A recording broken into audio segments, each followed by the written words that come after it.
अनुसूची 8 पढ़ा रहे थे, याद किए कि नहीं आप लोग? क्यों याद है? चलिए बहुत अच्छी बात है। क्यों 2 दिन क्लास इसलिए नहीं हो पाई थी आप लोग की? क्लास इसलिए नहीं हो पाई थी क्योंकि कुछ बाहर गए थे काम के लिए। बाकी क्लास अब रेगुलर रहेगी, कोई दिक्कत नहीं रहेगा। चलिए, तो सब लोग क्लास किए ना अनुसूचिया? क्यों, कितने लोग ऐसे हैं जिनकी पहली क्लास अभी जीएस में? पहला दिन कितने लोग का है? मतलब कितने लोग ऐसे हैं जो पहला दिन है क्लास में? सब लोग पुराने हो चुके हैं क्या? चलिए अच्छी बात है। चलिए बताइए, मूल संविधान में कितनी अनुसूचियां थी? लास्ट में कितनी जोड़ी गई? प्रेजेंट टाइम कितनी है? किस अनुसूची में राज्यों की परिभाषा दी गई है? वर्तमान में कितने केंद्र शासित प्रदेश हैं? कितने राज्य क्षेत्र हैं? टोटल कितने राज्य हैं? अनुसूची 2 में किसका उल्लेख किया गया?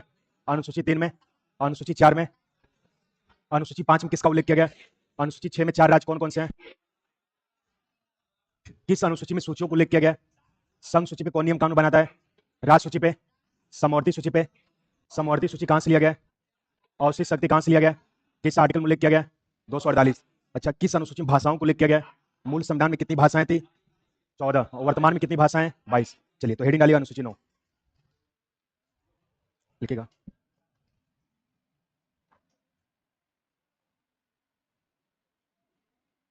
हेडिंग डालिएगा अनुसूची 9, लिखिएगा अनुसूची 9 में क्या करें? हाँ तो लिखवा दे रहे हैं तब समझा रहे हैं ना। लिखिएगा अनुसूची 9, लिखिएगा। इस अनुसूची के नियुक्ति और शपथ बता रहे हैं, अभी लिख लीजिएगा। हाँ हाँ, अंतर है बता रहे हैं, लिख लीजिए, बता रहे हैं अभी, ठीक है, एक्सप्लेन करें। लिखिएगा अनुसूची 9, लिखिएगा। इस अनुसूची को इस अनुसूची को प्रथम संविधान संशोधन 1951, इस अनुसूची को प्रथम संविधान संशोधन 1951 के अंतर्गत जोड़ा गया। हाँ यहाँ पे लिखें, इस अनुसूची को प्रथम संविधान संशोधन 1951 के अंतर्गत जोड़ा गया। लिखिएगा इस अनुसूची के अंतर्गत, लिखिएगा इस अनुसूची के अंतर्गत, इस अनुसूची के अंतर्गत उन विषयों को सम्मिलित किया गया है,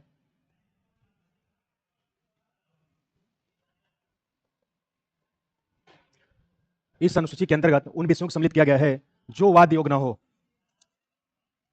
जो वाद योग्य न हो। हाँ, वाद योग्य न हो, यहां पे लिखें, ऐसे लिखिएगा, जो वाद योग्य न हो। इस अनुसूची के अंतर्गत उन विषयों को सम्मिलित किया गया है जो वाद योग्य न हो, अर्थात न्यायालय के द्वारा, अर्थात न्यायालय के द्वारा, अर्थात न्यायालय के द्वारा अपरिवर्तनीय होता है, अर्थात न्यायालय के द्वारा अपरिवर्तनीय होता है, अर्थात न्यायालय के द्वारा अपरिवर्तनीय होता है। जैसे जैसे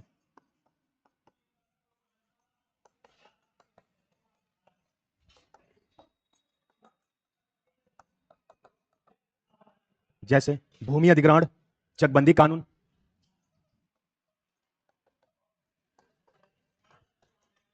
भूमि अधिग्रहण, चकबंदी कानून, जमींदारी उन्मूलन इत्यादि।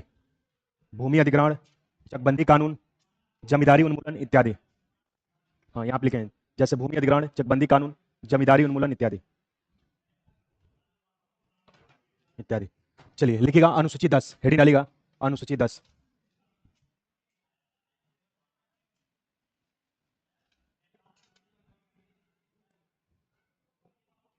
लिखिएगा हेडिंग डालिएगा,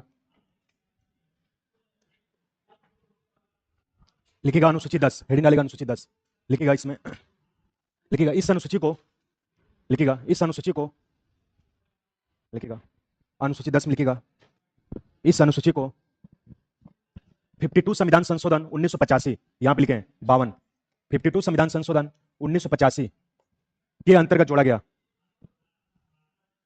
लिखिएगा इस अनुसूची को 52 संविधान संशोधन 1985 के अंतर्गत जोड़ा गया।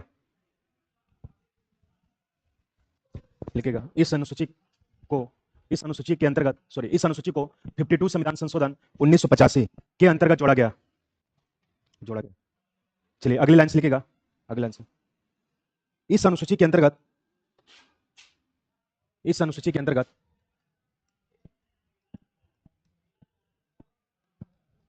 दल बदल कानून का उल्लेख किया गया है। इस अनुसूची के अंतर्गत दल बदल कानून का उल्लेख किया गया है। इस अनुसूची के अंतर्गत दल बदल कानून का उल्लेख किया गया है। इस अनुसूची के अंतर्गत दल बदल कानून का उल्लेख किया गया है। इंग्लिश में एंटी डिफेक्शन कहते हैं। दल बदल कानून का उल्लेख किया गया है।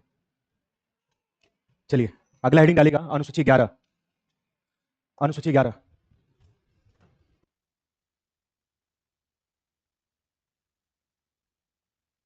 लिखिएगा अनुसूची 11, अनुसूची 11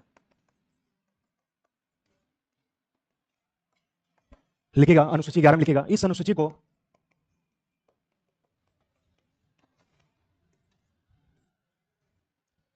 लिखिएगा, इस अनुसूची को 73वां संविधान संशोधन 1992 लिखिएगा, अनुसूची 11 में लिखिएगा, इस अनुसूची को 73वां संविधान संशोधन 1992 के अंतर्गत जोड़ा गया। लिखिएगा, इस अनुसूची को 73वां संविधान संशोधन 1992 के अंतर्गत जोड़ा गया, जोड़ा गया। लिखिएगा, नेक्स्ट लाइन से, नेक्स्ट लाइन से लिखिएगा, इस अनुसूची के अंतर्गत लिखिएगा, इस अनुसूची के अंतर्गत ग्राम पंचायत का उल्लेख किया गया है।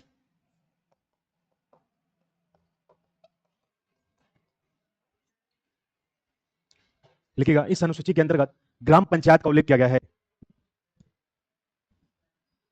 ग्राम पंचायत का उल्लेख किया गया है। अगले लाइन से लिखिएगा, इसमें इस अनुसूची के अंतर्गत कुल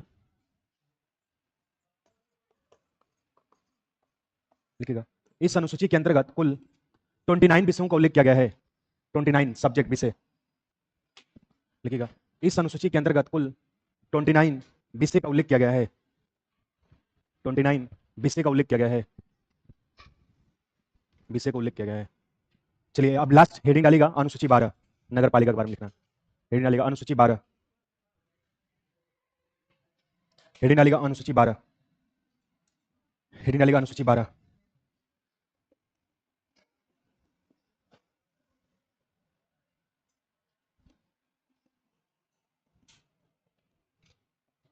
लिखिएगा अनुसूची 12 में लिखिएगा, इस अनुसूची को लिखिएगा, अनुसूची 12 में इस अनुसूची को 74वां संविधान संशोधन 1992 74, इस अनुसूची को 74वां संविधान संशोधन 1992 के अंतर्गत जोड़ा गया। इस अनुसूची को 74वां संविधान संशोधन 1992 के अंतर्गत जोड़ा गया, जोड़ा गया, जोड़ा गया। लिखिएगा नेक्स्ट लाइन से, नेक्स्ट लाइन से लिखिएगा, इस अनुसूची के अंतर्गत, इस अनुसूची के अंतर्गत नगर पालिका का उल्लेख किया गया है। इस अनुसूची के अंतर्गत नगर पालिका का उल्लेख किया गया है, नगर पालिका का उल्लेख किया गया है, नगर पालिका का उल्लेख किया गया है। अगली लाइन से लिखिएगा, इस अनुसूची में कुल 18 विषय का उल्लेख किया गया है, इस अनुसूची में कुल 18 विषयों का उल्लेख किया गया है, इस अनुसूची में कुल 18 विषयों का उल्लेख किया गया है, 18 विषयों का उल्लेख किया गया है। That's all. चलिए अब समझिएगा, ध्यान दो, तुम पूछ रहे थे नियुक्ति और शपथ के बारे में, ध्यान दो। देखो, शपथ और नियुक्ति दोनों में अंतर है। नियुक्ति के इंग्लिश अपॉइंटमेंट होता है और शपथ को इंग्लिश में ओथ कहते हैं। बात समझो, शपथ और नियुक्ति में दोनों अंतर है। नियुक्ति का मतलब है कि उसके पद को कहने की पूर्णतः ग्रहण करना। शपथ का मतलब संविधान की शपथ लेना, उसके कर्तव्यों को बेहतर तरीके से करना। देखो, शपथ का अगर बात करें, जैसे मान लो आप टीचर बन गए, तो टीचर बन गए, नियुक्ति अगर होगी आपकी, तो आप उस पद पे आप परमानेंट हो गए, मतलब आप उस कार्य को आप बेहतर तरीके से संभालोगे। शपथ का मतलब होता है उस कार्य को जब आप पद को रहोगे तो आप ईमानदारी तरीके से, कैसे ईमानदारी तरीके से पूर्ण रूप से करोगे, वही शपथ है। जैसे मान लो कि आप टीचर 2 में हो गए, टीचर 2 की तैयारी कर रहे हो, तो टीचर 2 के अंतर्गत पहले आपको कहने की अपॉइंटमेंट दिया जाएगा, नियुक्ति दी जाएगी। जब नियुक्ति हो जाएगी तो उस कर्तव्य करने के लिए आपको क्या दिया जाएगा, शपथ दिलाया जाएगा। शपथ का मतलब ये होता है कि संविधान की शपथ प्रतिज्ञा लेते हैं कि हम कोई भी कार्य करेंगे कहने की अपने पद की गरिमा को देखते हुए, तो हम ईमानदारी और पूर्णता तरीके से करेंगे, उसी को हम क्या कहते हैं, शपथ कहते हैं। क्लियर हुआ? चलो अब समझो, हम लोग जो टॉपिक पढ़े, अनुसूचियां पढ़े, और लास्ट क्लास भी अनुसूचियां की, जो हर एग्जाम में पूछी जाती है, इसे भारतीय संविधान की अनुसूचियां, भारतीय संविधान की अनुसूचियां, जिसे इंग्लिश में कहते हैं शेड्यूल्स ऑफ इंडियन कॉन्स्टिट्यूशन, और हिंदी में कहते हैं भारतीय संविधान की अनुसूचियां। भारतीय संविधान की अनुसूचियां एक ऐसी टॉपिक है जो हर एग्जाम में पूछी जाती है। मैंने बताया भी था, यानी हम लोग जीएस में संविधान के अंदर संविधान है क्या, राजव्यवस्था किसे कहते हैं, संविधान के प्रकार, विदेशी स्रोत, पर चूंकि अब हम लोग पढ़ने वाले अनुसूचियां, जो आज टॉपिक हम लोग कंप्लीट हो जाएगा, और मैंने बोला था कि आज तक याद कर लीजिएगा। ठीक, जो लोग याद किए अच्छी बात है, जो लोग ना याद किए इसको आज कंप्लीट करके याद करके पूरी 12 अनुसूचियां याद आएंगे। हमने आपको बताया था, आप याद करिए कि जब मूल संविधान बना तो उसमें 8 अनुसूचियां थी, 22 भाग थे और 395 आर्टिकल थे। लेकिन वर्तमान में देखा जाए 12 अनुसूचियां हैं, 25 भाग हैं और 470 आर्टिकल। यानी कहने का सेंस है यहां से भी एग्जाम में प्रश्न पूछा जाता है कि मूल संविधान बना तो उसमें कितनी अनुसूचियां थी? 8। कितने भाग थे? 22। और कितने आर्टिकल थे? 395। वर्तमान में कितनी अनुसूचियां हैं? 12। और कितने भाग हैं? 25। और कितने आर्टिकल हैं? 470। तो हम लोग पहले टारगेट बनाए अनुसूचिया को, जब अनुसूचिया पढ़ लेंगे तब हम लोग भाग के बारे में पढ़ेंगे, भाग के बाद प्रस्तावना, संविधान सभा के विशेषताएं, शासन के, तो बेसिक पॉलिटिकल यूनिट समाप्त हो जाएगी, तब हम लोग आर्टिकल के बारे में पढ़ेंगे। तो कहने के सेंस से 12 अनुसूचिया तक हम लोगों ने कहने की बेहतर तरीके से ड्राइव किया था और कहने की अच्छे तरीके से पढ़ा था। 12 अनुसूचिया में हम लोग ने 8 तक कंप्लीट पढ़ चुके हैं, आप याद करिए, और मैंने आपको 8 तक कहने की बेहतर तरीके से एक्सप्लेन किया था कौन कौन सी अनुसूचियां 8 तक है। मैंने बताया कि अनुसूची 1 में हमने आपको पहले क्लास में बताया था कि मूल संविधान बना था, उसमें 8 अनुसूचियां थी, लास्ट में 4 जो प्रेजेंट टाइम कितनी अनुसूचियां हैं? 12। तो मूल संविधान बना तो उसमें 8 अनुसूचियां थी, लास्ट में 4 जोड़ी गई, जो प्रेजेंट टाइम कुल 12 अनुसूचियां हैं। तो लास्ट में जो 4 जोड़ी गई, जो हम लोग ने अभी जस्ट लिखा 9वीं, 10वीं, 11वीं और 12वीं, तो इसको हम लोग अभी जस्ट पढ़ेंगे तो हमारी टोटल जो 12 अनुसूचियां संविधान में दी गई ये कंप्लीट हो जाएंगे। तो मूल संविधान बना तो उसमें 8 अनुसूचियां थी, लास्ट में 4 जोड़ी, प्रेजेंट टाइम कुल कितनी अनुसूचियां हैं? 12। 12 अनुसूचियां कौन कौन सी हैं उसके बारे में हम लोग बेहतर तरीके से पढ़ेंगे, समझिएगा। 12 अनुसूची के अंदर हम लोगों ने संविधान की पहली अनुसूची के अंदर जाना था कि पहली अनुसूची है क्या। तो मैंने आपको बताया था, आप याद करिए, पहली अनुसूची के अंदर कहा गया है कि भारत के केंद्र शासित प्रदेश तथा राज्य क्षेत्र का उल्लेख किया गया है, जो वर्तमान में 8 केंद्र शासित प्रदेश हैं, 28 राज्य क्षेत्र हैं, टोटल राज्य 36 हैं, अर्थात अनुसूची 1 के तहत राज्यों की परिभाषा दी गई है। पूछा जाता है कि संविधान की किस अनुसूची के तहत राज्यों की परिभाषा दी गई, क्या बताओगे? 1 में। वर्तमान में कितने केंद्र शासित प्रदेश हैं? 8। कितने राज्य क्षेत्र हैं? 28। और टोटल कितने राज्य हैं? 36। इसके बाद संविधान की अनुसूची 2 में बताया वेतन का उल्लेख किया गया। अनुसूची 3 में जो बताया शपथ का उल्लेख किया गया। यहां से भी एग्जाम में आपके प्रश्न पूछा जाता है कि किस अनुसूची में वेतन संबंधित प्रावधान दिया गया, क्या बताओगे? 2 में। और किस अनुसूची में शपथ का उल्लेख किया गया? 3 में। हमने बताया डियर किसका कितना वेतन होगा, स्पष्ट रूप से अनुसूची 2 में लिखी गई है, जो मैंने आपको 8 से 10 वेतन पढ़ाया था, जो एग्जाम ओरिएंटेड करने की बार बार पूछी जाती है। जैसे बताया राष्ट्रपति का वेतन कितना होता है, राज्यपाल का वेतन कितना होता है, ये सब चीजें आगे आपको पढ़ना भी है। तो बस आप इतना जानते रहिएगा कि अनुसूची 2 में वेतन का उल्लेख किया गया, अनुसूची 3 में शपथ का उल्लेख किया गया। कोई भी सिस्टम को धारण करता है तो संविधान की शपथ प्रतिज्ञा लेता है कि कोई भी कार्य के लिए हम सब बेहतर तरीके से हम संविधान की प्रतिज्ञा शपथ लेते हैं कि हम पूर्ण रूप से उस कार्य को बेहतर तरीके से करेंगे। लेकिन हमने बताया 4 ऐसे पदाधिकारी हैं जो अनुसूची 3 के शपथ नहीं लेते। क्यों नहीं लेते इसके बारे में हम आपको अवगत कराएंगे। हमने बताया डियर, याद करने का लॉजिक, अनुसूची 2 मांगने का भाव क्या? 2 वेतन, लेकिन अनुसूची 3 मांगने का भाव नहीं आ रहा है। अनुसूची 3 में 3 शब्द हैं, अनुसूची 3 में किसका उल्लेख किया गया? शपथ का। तो प्रश्न बनेगा कि मूल संविधान बना तो उसमें कितनी अनुसूचियां थी? 8। लास्ट में कितनी जोड़ी गई? 4। और प्रेजेंट टाइम कितनी है? 12। किस अनुसूची में राज्यों की परिभाषा दी गई है? 1 में। अनुसूची 2 में किसका उल्लेख किया गया? वेतन। अनुसूची 3 में किसका उल्लेख किया गया? शपथ का। इसके बाद अनुसूची 4 में आप याद करिए, हमने बताया अनुसूची 4 में राज्यसभा की सीटों का आवंटन का उल्लेख किया गया। अनुसूची 4 में जो बातें दी गई हैं, राज्यसभा के सीटों का आवंटन, सीटों का आवंटन, आवंटन का मतलब बताओ बंटवारा करना, यानी किस राज्य से कितने सांसद जाएंगे, ये अनुसूची 4 में लिखी गई है। और हमने बताया कि राज्यसभा की जो सीटें मिनिमम है 245 है और मैक्सिमम कितनी सीटें? 250। 250 के अंदर किस राज्य से कितने सांसद जाएंगे, स्पष्ट रूप से अनुसूची 4 में लिखी गई है। तो ये प्रश्न पूछा जाता है कि किस अनुसूची के तहत राज्यसभा के सीटों के आवंटन का उल्लेख क्या बताओगे? 4 में। और याद करने का लॉजिक बताया, हिंदी में इसको लिखा था 4, 4 में लास्ट में आ रहा है और स्टार्टिंग राज्य में आ रहा है, तो र से क्या हो जाएगा? राज्यसभा की सीटों का आवंटन। इसके बाद अनुसूची 4 के बाद बताया अनुसूची 5, अनुसूची 5 में आप याद करो एससी एसटी का उल्लेख किया गया।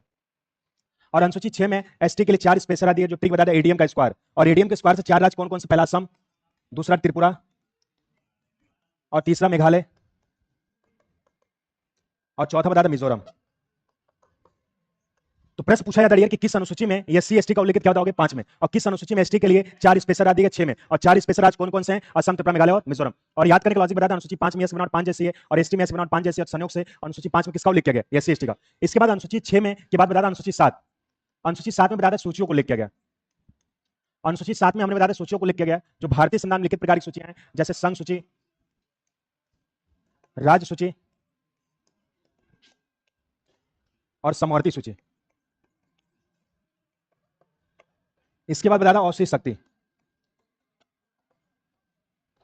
यानी हमारे संविधान की अनुसूची 7 में सूचियों को लेके गए, जो संघ सूची, राज सूची और समवर्ती सूची। संघ सूची में पहले हमने बताया कि 97 विषय, जो वर्तमान में कितने विषय हैं? 100। राज सूची में कितने विषय? 61। और समवर्ती सूची में 52 विषय। और संघ सूची वह सूची होती है जिसमें नियम कानून बनाने का अधिकार केंद्र सरकार को है, तो ऐसे सूची को हम क्या कहते हैं? संघ सूची। और राज्य सूची वह सूची होती है जिसमें नियम कानून बनाने का अधिकार राज्य सरकार, स्टेट गवर्नमेंट को है, तो ऐसे सूची को हम क्या कहते हैं? राज सूची। और समवर्ती सूची वह सूची होती है जिसमें नियम कानून बनाने का अधिकार केंद्र और राज्य दोनों को है, तो ऐसे सूची को हम क्या कहते हैं? समवर्ती सूची। और समवर्ती सूची का कंसेप्ट किस देश के संविधान से लिया, क्या बताओगे? ऑस्ट्रेलिया के संविधान से। इसके बाद औषधि शक्ति बताया, औषधि शक्ति है क्या? तो औषधि शक्ति वह सूची होती है जो संघ सूची, राज्य सूची और समवर्ती सूची तीनों विषयों में लिख किया गया हो, तो ऐसे सूची को हम क्या कहते हैं? औषधि शक्ति। और औषधि शक्ति संविधान के आर्टिकल 248 में लिख किया गया है। और औषधि शक्ति का कांसेप्ट कहां से लिया गया है? कनाडा से। तो प्रश्न बनेगा कि किस अनुसूची में सूचियों को लेकर क्या बताओगे? 7 में। संघ सूची पे कौन नियम कानून बनाता है? केंद्र सरकार। और राज्य सूची पे राज्य सरकार। और समवर्ती सूची पे केंद्र और राज्य दोनों। और समवर्ती सूची कहां से लिया गया? ऑस्ट्रेलिया से। औषधि शक्ति कहां से लिया गया? कनाडा से। और किस आर्टिकल में लिख किया गया? 248 में। क्लियर हुआ? इसके बाद मैंने बताया अनुसूची 7 के बाद बताया अनुसूची 8। आप याद करिए, मैंने आपको अनुसूची 7 के बाद बताया अनुसूची 8। इसके बाद अनुसूची 8 में मैंने आपको बताया था कि अनुसूची 8 में भाषाओं को लिख किया गया। सैटरडे क्लास में मैंने आपको अनुसूची 8 तक पूरा समझाया था विधिवत तरीके से कि अनुसूची 8 है क्या। तो अनुसूची 8 में बताया था भाषाओं को लिख किया गया। अनुसूची 8 में भाषाओं को लिख किया गया। मूल संविधान में 14 भाषाएं थी, लास्ट में 8 जोड़ी गई, जो प्रेजेंट टाइम कितनी भाषाएं? 22 भाषाएं। तो अनुसूची 8 में भाषाओं को लिख किया गया है, मूल संविधान में 14 भाषाएं थी, जो लास्ट में 8 जोड़ी गई, जो प्रेजेंट टाइम कितनी भाषाएं? 22 भाषाएं। तो पहला प्रश्न बनेगा कि अनुसूची 8 किससे संबंधित है? भाषाओं से। मूल संविधान में बना था, कितनी भाषाएं थी? 14। लास्ट में कितनी जोड़ी गई? 8। प्रेजेंट टाइम कितनी है? 22। लास्ट में जो 8 भाषाएं जोड़ी गई, हमने बता दिया कि 21वां संविधान संशोधन संशोधन के तहत कौन सी भाषा जोड़ी गई थी? सिंधी। और 71वां संविधान 1992 के तहत 3 भाषाएं जोड़ी गई, नेपाली, मणिपुरी और कंकड़ी। और 92 संविधान संशोधन 2003 के तहत 4 भाषाएं जोड़ी गई, बोडो, डोगरी, मैथली और संथाली। तो लास्ट में 8 भाषाएं जोड़ी गई, जो प्रेजेंट टाइम 22 भाषाएं। और 14 भाषाओं को हम लोगों ने ट्रिक से देखा था, अब्बास संत कम पत्ते देता है, उस गोली के माध्यम से 14 भाषाएं कौन कौन से हैं इसके बारे में हम लोगों ने देखा था। तो बाकी चीजें जो लोग क्लास छूटे रिकॉर्डेड वीडियो आप देख लें तो उससे क्लियर हो जाएगा। बस आप इतना जानते रहिएगा कि अनुसूची 8 में किसका उल्लेख किया गया? भाषाओं का। मूल संविधान बना था, कितनी भाषाएं थी? 14। लास्ट में कितनी जोड़ेगी? 8। प्रेजेंट टाइम कितनी है? 22। तो हमने आपको 10-15 मिनट रिवीजन कराया कि 8 भाषाएं, 8 अनुसूचियों में कौन कौन सी हैं, चीजें बार बार पूछी जाती है। अब हम लोग पढ़ेंगे जो नहीं पढ़े हैं, यानी लास्ट में 4 भाषाएं 9वीं 10वीं 11वीं 12वीं कैसे जोड़ेगी, उसका मतलब क्या है, इस चीज को कंप्लीट करके ये अनुसूचिया टॉपिक कंप्लीट हो जाएगा। तो उम्मीद करते हैं कि आप सब लोग बता ले जाएंगे 8 अनुसूचियां कौन कौन सी है। आगे बढ़ा जाए, चलो बताओ। मूल संविधान में कुल कितनी अनुसूचियां थी? लास्ट में कितनी जोड़ी गई? प्रेजेंट टाइम कितनी है? किस अनुसूची में राज्यों की परिभाषा दी गई है? वर्तमान में कितने केंद्र शासित प्रदेश हैं? कितने राज्य क्षेत्र हैं? अनुसूची 2 में किसका उल्लेख किया गया? अनुसूची 3 में किसका उल्लेख किया गया? अनुसूची 4 में किसका उल्लेख किया गया? अनुसूची 5 में किसका उल्लेख किया गया? अनुसूची 6 में 4 राज्य कौन कौन से हैं? किस अनुसूची में किस अनुसूची में सूचियों को उल्लेख किया गया? 7। संघ सूची पे कौन नियम कानून बनाता है? राज्य सूची पे, समवर्ती सूची पे। समवर्ती सूची कहां से लिया गया है? औसत शक्ति कहां से लिया गया? किस आर्टिकल में उल्लेख किया गया? किस अनुसूची में भाषाओं को उल्लेख किया गया? मूल संविधान में कितनी भाषाएं थी? लास्ट में कितनी जोड़ी गई? प्रेजेंट टाइम कितनी है? 22 भाषाएं। चलो आप समझो अनुसूची 9।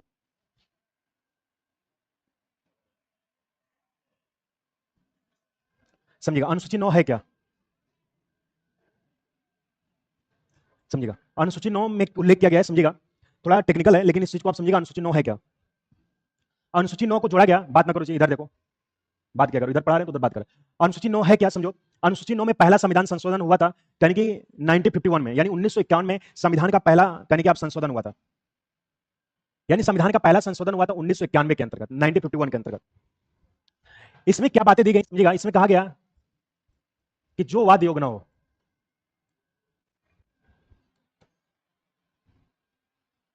जो वाद्य योग्य न हो, अर्थात भूमि अधिग्रहण,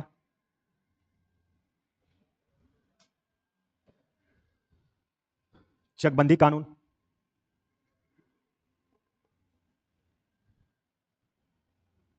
जमींदारी उन्मूलन इत्यादि। इसका मतलब क्या है, इस चीज को समझिएगा। यानी पहला संविधान संशोधन हुआ था 1991 में।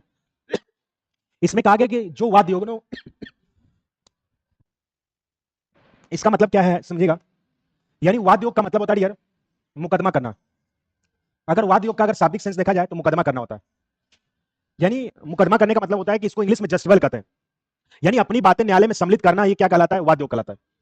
यानी अनुसूची 9 को जोड़ा गया प्रथम संविधान संशोधन 1991 के तहत। इसमें कहा गया जो वाद योग न हो, अर्थात भूमि अधिग्रहण, चकबंदी कानून, जमींदारी उन्मूलन संबंधी अगर विषय पे केंद्र सरकार राज्य सरकार नियम कानून बनाती है तो उसके खिलाफ न्यायालय में नहीं जा सकते। इसका मतलब क्या था शाब्दिक सेंस समझिएगा, रीजन कारण क्या था। जैसे आप देखेंगे यार 3 जून 1947 को भारत और पाकिस्तान का बंटवारा हो जाता है, यानी भारत एक अलग कंट्री बनता है और एक पाकिस्तान एक अलग कंट्री बनता है। और हमारे अंतर्गत क्यों भारत और पाकिस्तान का बंटवारा होता है, इस चीज को हम आपको आगे समझाएंगे भी। और हमारे संविधान को पूर्णतः लागू किया गया तो 26 जनवरी 1950 को लागू किया गया, यानी 26 जनवरी 1950 को हमारे संविधान को पूर्णतः लागू किया गया। क्यों लागू किया गया इसके बारे में हम पढ़ाएंगे डियर। और सोचो 1947 में भारत और पाकिस्तान का बंटवारा हुआ और हमारे संविधान को पूर्णतः लागू किया गया तो 26 जनवरी 1950 को पूर्णतः लागू कर दिया गया। उसमें देखा कि 1950 में हमारे पास उतनी व्यवस्था नहीं थी। आप देखेंगे कहने कि हमारे पास आज जो व्यवस्था भारत टेक्नोलॉजी से बहुत आगे निकल गया। आप सोचिए 1950 के अंतर्गत क्या भारत की कंडीशन थी। यहां तक लोगों के पास कहने की साइकिल तक नहीं था, लोग पैदल सफर 50-50 किलोमीटर 100 किलोमीटर सफर कर ले जाते थे। यहां तक मोबाइल वगैरह की पहले टेक्नोलॉजी उतनी नहीं थी, कहने की आप देखेंगे पहले चिट्ठी लिखी जाती तो 1 हफ्ता 10 दिन बाद लोगों के पास मिलता था। तो इन्होंने समझा क्यों नहीं भारत के अंदर टेक्नोलॉजी के अंदर था। उसमें हमारे पंडित जवाहरलाल प्रधानमंत्री थे, डॉक्टर राजेंद्र प्रसाद राष्ट्रपति थे, और उसने सोचा क्यों नहीं भारत को स्मार्ट बनाया जाए। इन्होंने कहने की आप देखेंगे कहा कहने की भूमि अधिग्रहण, चकबंदी कानून, जमींदारी संबंधित विषय पे अगर केंद्र सरकार राज्य सरकार नियम कानून बनाती है तो उसके खिलाफ न्यायालय में नहीं जा सकते। रीजन कारण क्या था, कुछ लोगों के पास जमीन की संपत्ति बहुत थी, कहीं भूमि अधिग्रहण कब्जा किए थे, जमींदारी उन्मूलन थी। तो लोग जब केंद्र के अधिकारी राज्य के अधिकारी खाली कराने जाते थे और आते थे तो कहीं उनसे बहस कर लेते थे, गाली गलौज कर लेते थे, जिससे आप देखेंगे काफी अधिकारियों जो केंद्र के अधिकारी राज्य के अधिकारी रहते थे काफी समस्याओं से गुजर रहते थे। तीनों ने सोचा क्यों नहीं, भारत सरकार ने सोचा कि हम ऐसा नियम कानून बनाते हैं कि कहीं उस पर बर्डन ना हो और वो काम इजीली उससे पारित हो जाए। और कहीं भारत सरकार ने कहा, कहीं संशोधन करके, पहला संविधान संशोधन करके कि अगर भूमि अधिग्रहण, चकबंदी कानून, अगर जमींदारी उन्मूलन संबंधित विषय पे अगर केंद्र सरकार, राज्य सरकार नियम कानून बनाती है तो उसके खिलाफ न्यायालय में आप नहीं जा सकते। तो पूछा जाता है कि हमारे संविधान के किस अनुसूची में भूमि अधिग्रहण, चकबंदी कानून और जमींदारी उन्मूलन संबंधित विषयों को लेकर, क्या बताओगे? 9 में। क्लियर हुआ? तो प्रश्न आएगा कि किस अनुसूची में भूमि अधिग्रहण, चकबंदी कानून और जमींदारी उन्मूलन संबंधित विषयों को लेकर, क्या बताओगे? 9 में। इसके बाद संविधान की अनुसूची 9 के बाद अनुसूची 10। अनुसूची 10 को जोड़ा गया 52 संविधान संशोधन 1985 के तहत। इसमें दल बदल कानून का उल्लेख किया गया। इसमें दल बदल कानून को उल्लेख किया गया। इसका मतलब क्या है, समझिएगा। दल बदल कानून को इंग्लिश में एंटी डिफेक्शन कहते हैं। दल का मतलब था पार्टी, बदल का मतलब चेंज करना। पार्टी को चेंज करना ही क्या कहलाता है? दल बदल कहलाता है। सोचिए 1985 पे दल बदल का कोई नियम कानून नहीं था। जैसे अगर आज पार्टियां बनी तो कल कोई भी सांसद विधायक किसी दूसरे पार्टी में चल जाता था, उस पर कोई जिक्र नहीं था। और कहीं आप देखेंगे 1985 में एक बहुत चर्चित कहीं हरियाणा के नेता थे, उनका नाम था गयाराम था, आयराम था। और पैसे लोभल लालच के लिए एक दिन में कम से कम 29 से 30 पार्टियों को चेंज किए थे। कभी इस पार्टी में जाते, कभी उस पार्टी में जाते, जिससे दल बदल कानून का कहीं बहुत ज्यादा अतिक्रमण हो गया। उसमें प्रधानमंत्री हमारे राजीव गांधी थे। 1985 में संशोधन करके कहा कि अगर पार्टी बनने से पहले, पार्टी बनने के बाद अगर कोई भी पैसे लालच के लिए अगर सांसद विधायक अगर कहीं दल बदल कानून का उल्लंघन करता है तो उसकी लोकसभा बनने की सदस्यता, राज्यसभा बनने की सदस्यता, विधानसभा बनने की सदस्यता, विधान परिषद बनने की सदस्यता हमेशा के लिए समाप्त हो जाएगी। वो भविष्य में चुनाव को लड़ नहीं सकता। तो 1985 में दल बदल कानून के अंतर्गत जिक्र किया। जो आज आप देखेंगे दल बदल कानून करते हैं, लेकिन सिस्टम के द्वारा करते हैं, जो रूल रेगुलेशन दल बदल का है उसको फॉलो करते हुए वो लोग सम्मिलित होते हैं। तो यही संविधान की अनुसूची 10 में दल बदल कानून का जिक्र किया गया। दल मतलब पार्टी बदल, चेंज करना, पार्टी को चेंज करना ही दल बदल कहलाता है। तो पूछा जाता है कि संविधान के किस अनुसूची में दल बदल कानून को लेकर, क्या बताओगे? 10 में। देखो कैसे याद करोगे, 10 से 10 होता है और 10 से दल बदल, और अनुसूची 10 में किसका उल्लेख किया गया? दल बदल कानून का उल्लेख किया गया। तो प्रश्न बनेगा कि दल बदल कानून को किस संविधान संशोधन के द्वारा जोड़ा गया? क्या बताओगे? 52 संविधान संशोधन 1985। और अनुसूची 10 किससे संबंधित, क्या बताओगे? दल बदल कानून संबंधित है। इसके बाद संविधान की अनुसूची 11, अनुसूची 11 को जोड़ा गया 73वां संविधान संशोधन 1992 के तहत। 73वां संविधान संशोधन 1992 में ग्राम पंचायत को उल्लेख किया गया। ग्राम पंचायत संबंधित कुल 29 विषय प्रदान किए गए। यानी कहने का सेंस है कि अनुसूची 11 में ग्राम पंचायत को उल्लेख किया गया और ग्राम पंचायत संबंधित कुल 29 विषय दिए गए। अनुसूची 12 में आप देखेंगे नगर पालिका को उल्लेख किया गया। सॉरी, अनुसूची 12 को जो जोड़ा गया 74वां संविधान संशोधन 1992 के तहत जोड़ा गया। और अनुसूची 12 में जो बातें दी गई और नगर पालिका को उल्लेख किया गया। और नगर पालिका से संबंधित आप देखेंगे कुल 18 विषय प्रदान किए गए। 18 विषयों का उल्लेख किया गया। यहां से कई टाइप से प्रश्न बनता है। पहला प्रश्न बनेगा कि अनुसूची 11 कब जोड़ा गया? क्या बताओगे? 73वां संविधान संशोधन 1992 के तहत। अनुसूची 11 किससे संबंधित है? ग्राम पंचायत से। अनुसूची 11 में कुल कितने विषय दिए गए? 29 विषय।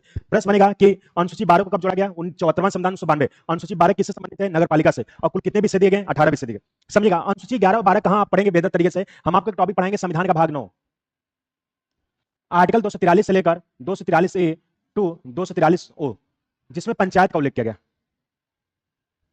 जिसमें पंचायती राज व्यवस्था को उल्लेख किया गया। अनुसूची 11 के तहत यानी हमारे अंतर जिक्र किया गया। यानी संविधान का भाग 9 पढ़ेंगे जिसमें पंचायती राज व्यवस्था को उल्लेख किया गया। और पंचायती राज व्यवस्था संबंधित जो आपको आर्टिकल पढ़ना है 243 से लेकर 243 ए टू 243 आर्टिकल ओ पढ़ना है। यानी पंचायती राज व्यवस्था संबंधित 16 आर्टिकल पढ़ना है आपको कहीं बेहतर तरीके से। जैसे आर्टिकल 243 में ग्राम पंचायत को परिभाषित किया गया। आर्टिकल 243 में ग्राम सभा को उल्लेख किया गया। आर्टिकल 243 बी में ग्राम सभा गठन का उल्लेख किया गया। 243 आर्टिकल सी में संरचना को उल्लेख किया गया। और पंचायती राज व्यवस्था का जनक आप देखेंगे लॉर्ड रिपन को माना जाता है। तो संविधान के भाग 9 में आपको पंचायती राज व्यवस्था के बारे में पढ़ना है और पंचायती राज व्यवस्था संबंधित 16 आर्टिकल पढ़ना है। और पंचायती राज व्यवस्था का जनक लॉर्ड रिपन को कहा जाता है। पंचायती राज व्यवस्था को मजबूत बनाने के लिए संविधान में एक संशोधन किया गया जिसका नाम था 73वां संविधान संशोधन 1992। 73वां संविधान संशोधन 1992 के तहत ग्राम पंचायत के गठन का उल्लेख किया गया। और ग्राम पंचायत संबंधित जो विषय दिए गए 29 विषय दिए गए। यानी गांव का प्रधान कुल 29 विषयों पे काम करता है। जैसे मत्स्य पालन, सड़क की सुरक्षा, कहीं 29 विषय आगे जिक्र कराएंगे। तो हमारे संविधान के गांव को मजबूत बनाने के लिए, गांव को बेहतर बनाने के लिए संविधान की अनुसूची 11 को जिक्र किया गया। जो अनुसूची 11 में ग्राम पंचायत को उल्लेख किया गया और ग्राम पंचायत संबंधित कुल कितने विषय दिए गए? 29 विषय दिए गए। तो पूछा जाता है कि संविधान की किस अनुसूची में ग्राम पंचायत का उल्लेख, क्या बताओगे? 11 में। ग्राम पंचायत को संविधान के किस संविधान संशोधन जोड़ा गया? क्या बताओगे? 73वां संविधान 1992। और कुल कितने विषय प्रदान किए गए? 29 विषय प्रदान किए। देखो कैसे याद करोगे, समझो। ग से 11 होता है और ग से ग्राम पंचायत। और अनुसूची 11 में कुल किसका उल्लेख किया गया? ग्राम पंचायत का। देखो ग से 11 होता है और ग से ग्राम पंचायत। और अनुसूची 11 में किसका उल्लेख किया गया? ग्राम पंचायत का। और गांव के बाद आप देखोगे यानी कि शहर को क्या बोलते हैं? नगर निगम बोलते हैं, नगर पालिका बोलते हैं। अनुसूची 12 किससे संबंधित है? नगर पालिका से। तो प्रश्न बनेगा कि अनुसूची 11 में कुल किसका उल्लेख किया गया? ग्राम पंचायत का। इसमें कुल कितने विषय प्रदान किए गए? 29। अनुसूची 12 किससे संबंधित है? नगर पालिका। कुल कितने विषय प्रदान किए गए? नगर पालिका। देखो बहुत ईजी है, ग से 11 होता है और ग से ग्राम पंचायत। अनुसूची 11 किससे संबंधित है? ग्राम पंचायत से। देखो गांव के बाद शहर को नगर निगम बोलते हैं, नगर पालिका बोलते हैं। और अनुसूची 12 में किसका उल्लेख किया गया? नगर पालिका। तो 12 अनुसूचियां कौन कौन से हैं हमने विधिवत तरीके से पढ़ा है। आपको जितना कंटेंट दिया कोई भी एग्जाम आप देंगे इससे बाहर नहीं वाला है। तो उम्मीद करते हैं कि अनुसूची 12 कोई पूछेगा तो आप बेहतर तरीके से बता ले जाओगे। प्रश्न आएगा कल जाओगे? बोलो भैया, तो कल सुना दोगे आप लोग ना? चलो, तो कल कितने लोग सुना देंगे? हाथ उठाएं। चलिए, सब लोग हाथ खड़ा है। क्यों आप नहीं सुना पाएंगे? क्या पहला दिन है क्या आपका? आप हाथ नहीं उठाएं, क्यों? पढ़े नहीं क्या अनुसूचिया? आप भी कर रहे हैं, पढ़े नहीं क्या अनुसूचिया? पढ़े ना? अच्छा, पहला दिन है क्या आपका? अच्छा, दूसरा दिन है। चलिए बैठ जाइए, ठीक। तो सब लोग याद करके आएंगे, जो लोग ना देखेंगे वीडियो मिलेगा आपको रिकॉर्डेड, उसको 1-2 क्लास है उसमें आप देख लेंगे तो क्लियर हो जाएगा। चलिए एक मिनट रिवीजन कराइए, हम आपको कहने की प्रश्न करा देते हैं, इसके बाद हम लोग कल भाग के बारे में पढ़ेंगे। चलिए बताइए।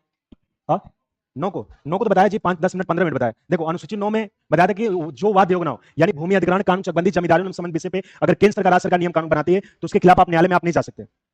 इसका मतलब क्या है समझो, जो वाद योग का मतलब होता है मुकदमा करना, अपनी बातें न्यायालय में प्रस्तुत करना ही क्या कहलाता है, यानी कि वाद योग कहलाता है, यानी वाद योग कहलाता है। यानी उस समय हमारे जब संविधान लागू हुआ था उसमें हमारे पास टेक्नोलॉजी नहीं थी, तो उसमें आप देखेंगे जमींदार लोग थे जो भूमि अधिग्रहण से चकबंदी थी, तो लोगों के हित के लिए था और लोग के पास था, तो केंद्र सरकार राज्य सरकार को जरूरत पड़ती तो वो नहीं देते थे। तो भारत सरकार ने सोचा कि भारत में स्टैंडर्ड बनाने के लिए जो भूमि अधिग्रहण चकबंदी कानून जमींदारों संबंध विषय यानी कि उस पर कहने के हम अनुसूची 9 के तहत संविधान में संशोधन कर देते हैं ताकि इस पर नियम कानून बनाए, तो जिनके पास लोग हैं तो न्यायालय में नहीं जा सकते। तो कहने के आप देखेंगे वही अनुसूची 9 के तहत जिक्र किया गया, कहा गया भूमि अधिग्रहण चकबंदी कानून जमींदारी और मूलन संबंधी विषय पे केंद्र सरकार राज्य सरकार नियम कानून बनाती है तो उसको न्यायालय में आप नहीं जा सकते। तो यही अनुसूची 9 में कहा गया कि जो वाद योग ना हो, यानी भूमि अधिग्रहण चकबंदी कानून जमींदारी और मूलन संबंधी विषय पे अगर राज्य सरकार केंद्र सरकार नियम कानून बनाती है तो उसके खिलाफ न्यायालय में नहीं जा सकते। तो प्रश्न पूछा जाता है कि किस अनुसूची में भूमि अधिग्रहण चकबंदी कानून और जमींदारी और मूलन संबंधी विषयों का उल्लेख किया, क्या बताओगे? 9 में। क्लियर हुआ? तो प्रश्न आगे क्लियर हो गए? चलो बताओ, मूल संविधान में कितनी अनुसूचियां थी, लास्ट में कितनी जोड़ी गई, प्रेजेंट टाइम कितनी है, किस अनुसूची में राज्यों को परिभाषा दी गई है, अनुसूची 2 में किसका उल्लेख किया गया, अनुसूची 3 में किसका उल्लेख किया गया, अनुसूची 4 में किसका उल्लेख किया गया, अनुसूची 5 में किसका उल्लेख किया गया, अनुसूची 6 में 4 राज्य कौन कौन से हैं, किस अनुसूची में सूचियों को उल्लेख किया गया, संघ सूची पे कौन नियम कानून बनाता है, राज्य सूची पे, समवर्ती सूची पे, समवर्ती सूची कहां से लिया गया, औषधि शक्ति कहां से लिया गया, किस आर्टिकल में उल्लेख किया गया, किस अनुसूची में भाषाओं को उल्लेख किया गया, मूल संविधान में कितनी भाषाएं थी, वर्तमान में कितनी भाषाएं हैं, अच्छा किस अनुसूची में भूमि अधिग्रहण चकबंदी कानून का उल्लेख किया गया, किस अनुसूची में दल बदल कानून को उल्लेख किया गया, अनुसूची 11 में कुल कितने विषय दिए गए, 29 में, अनुसूची 11 किससे संबंधित है, अनुसूची 12 किससे संबंधित है, नगर पालिका में कुल कितने विषय दिए गए। देखो जितना अनुसूचियां पढ़ाई याद हो गया है कि नहीं, लोग कई साल पढ़ते रहे याद नहीं होता। देखो आप 12 अनुसूचियां पूछेगा, किसी भी तरह पूछेगा, किसी भी लॉजिक से आप प्रश्न बहुत बेहतर तरीके डील कर लेंगे, है कि नहीं। चलो 2-4 प्रश्न कर लो, कल हम लोग नया टॉपिक पढ़ेंगे। चलो लिखो, प्रश्न लिखेगा, किस अनुसूची में पूछेगा, किस अनुसूची में राज्यसभा के, हाँ प्रश्न लिखेगा, अभी कहां बोले अभी लिखेगा प्रश्न, किस अनुसूची में राज्यसभा के, किस अनुसूची में राज्यसभा के सीटों के आवंटन का उल्लेख किया गया है, किस अनुसूची में राज्यसभा के सीटों के आवंटन का उल्लेख किया गया है, किस अनुसूची में राज्यसभा के सीटों के आवंटन का उल्लेख किया गया है, किस अनुसूची में राज्यसभा के सीटों के आवंटन का उल्लेख किया गया है, लिखेगा ऑप्शन अनुसूची 4,